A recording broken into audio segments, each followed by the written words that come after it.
Mbak Yulia, selamat malam. Iya, selamat malam Bu. Maaf ya Bu ya mengganggu waktunya. Ya nggak apa-apa. Tadi yang hubungin saya tuh benar Mbak Yulia. Iya Bu, saya Bu. Gimana tadi jalan di sini? Tadi lumayan lancar sih Bu, tapi ya agak macet dikit lah Bu.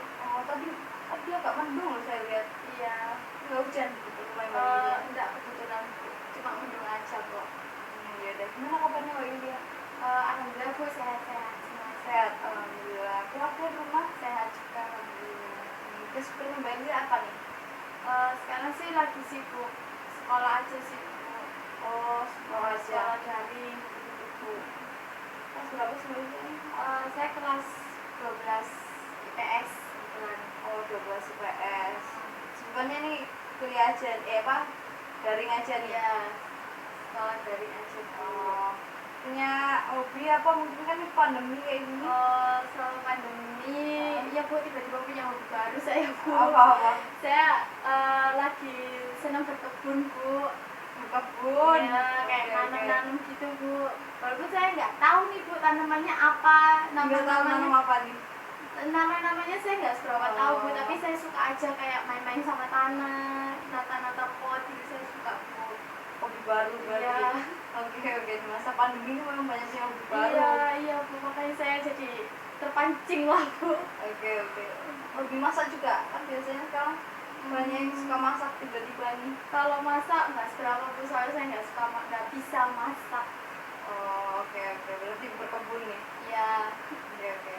Sebelumnya ini saya mau tanya nih, Mbak Yulia nih ada keluar apa nih menghubungi saya tadi? Iya, jadi saya tuh pengen sharing lah Bu ya, pengen diskusi sama Ibu untuk cari jalan keluar lah Bu ya, cari solusi atas apa yang saya rasain Bu. Jadi saya tuh punya masalah, saya pengen cerita juga ke Ibu.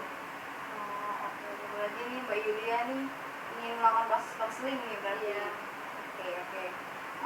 Kalau gitu saya mau tanya, apakah Mbak Yulia pernah melakukan proses konseling atau belum? Sebelumnya sih saya cuma pernah dengar aja sih Bu, kalau melakukannya belum.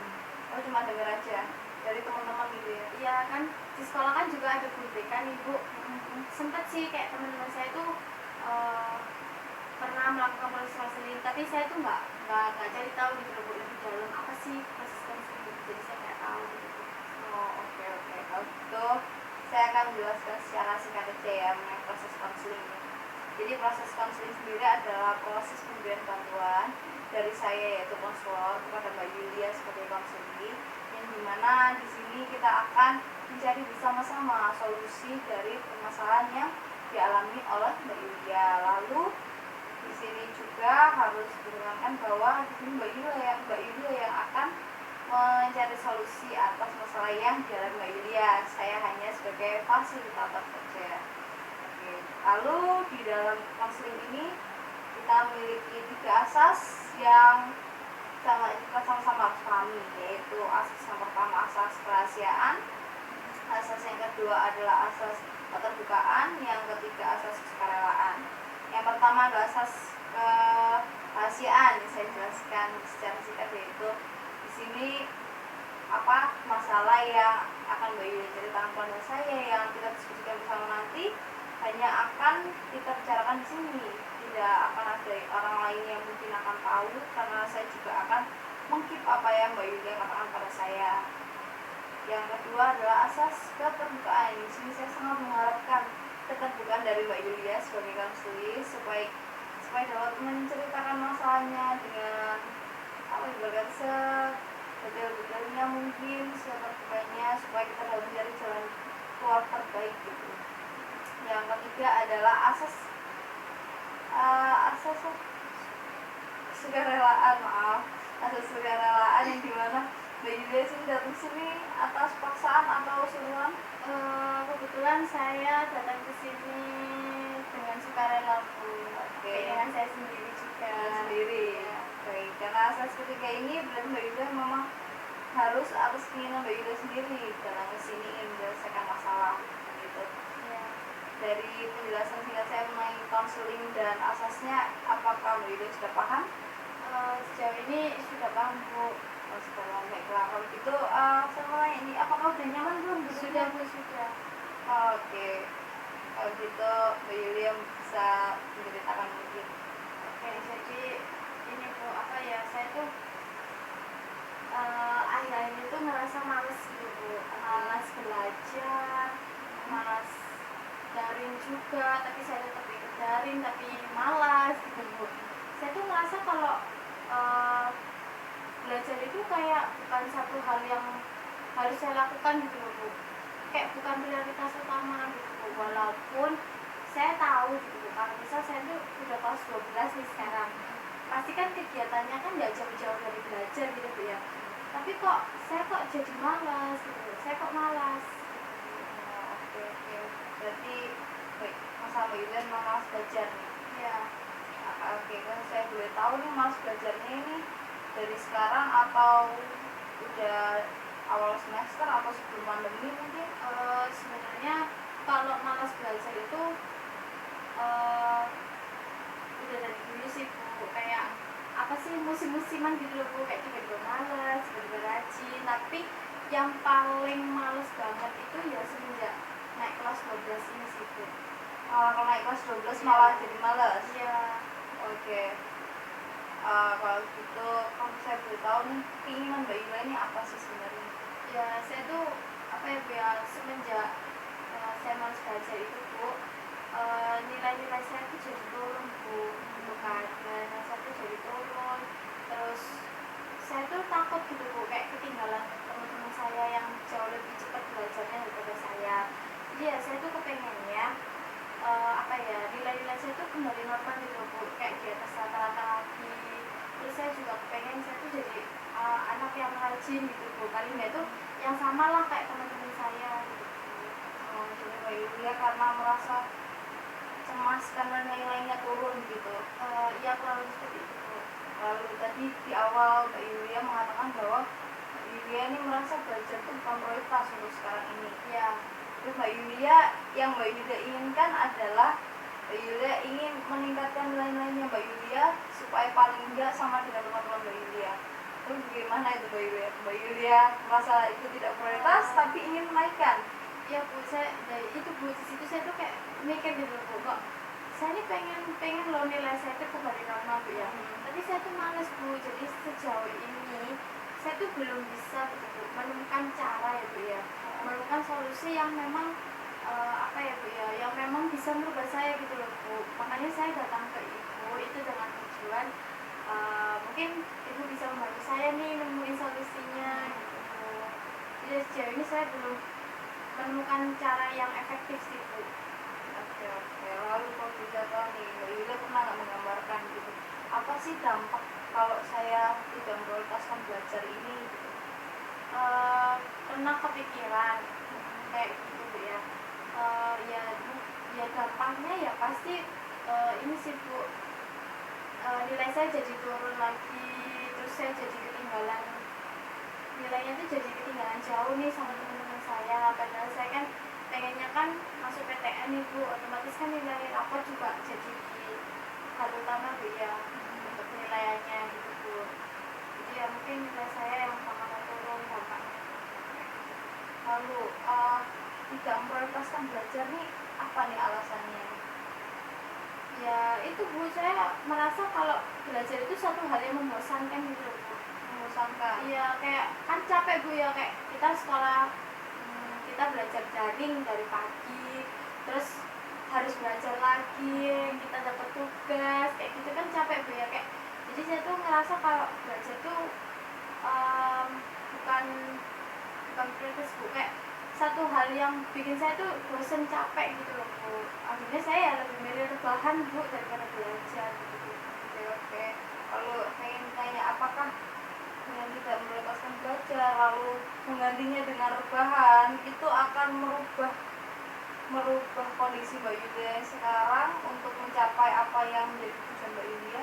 Ya enggak loh, ya enggak dong Bu. Enggak. Ya Oke. enggak Lalu Bu gitu ya. Maka dari itu Bu, saya tuh pengen berubah gitu Bu. Saya pengen merubah kebiasaan buruk saya itu tadi Bu. oke kalau gitu saya ingin tanya nih apa Mbak Yulia pernah nggak menggambarkan gitu sebenarnya hal-hal yang ingin saya lakukan seperti apa sih supaya saya tuh lebih memprioritaskan belajar gitu? Sebelumnya saya pernah ya Bu ya, saya kan pernah nih Bu kayak mikir gitu, kayak bikin rencana gitu lah, kayak rencana kasar lah Bu ya, kayak bikin jadwal-jadwal gitu Bu, kayak saya belajar jam berapa dari jam berapa, terus saya rebahan istirahatnya itu jam berapa sampai jam berapa gitu Bu. Tapi itu tuh nggak berangsur lama gitu loh Bu, kayak Nggak konsisten gitu. kayak mungkin 1 minggu oke, saya bisa ngelakuin itu Bu ya, tapi ketika dapat tugas lagi baru lebih banyak, nah itu males lagi gitu Bu. Jadi ya bener kata Ibu tadi, nggak konsisten gitu. Oke, terus alasannya apa nih kenapa ide jadi nggak konsisten? Ya saya ngerasa kalau itu bosen gitu Bu, saya ngerasa kalau itu beban gitu buat saya gitu Bu. Ngerasa itu semua beban.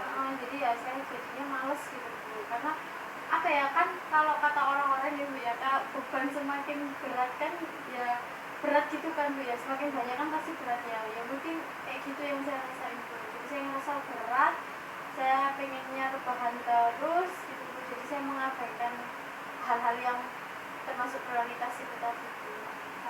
Oke, mengabaikan hal yang bagi kita prioritas karena terhalang rasa bosan dan malas.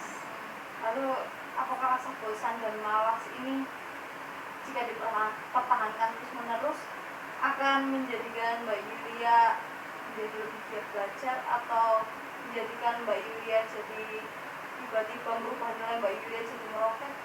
Ya enggak ya Bu ya, tentu enggak ya Bu ya, malah kalau misal males ini saya pelihara terus Bu ya, otomatis kan ya bakalan gini-gini aja Bu, malah mungkin memperparah mungkin Bu ya.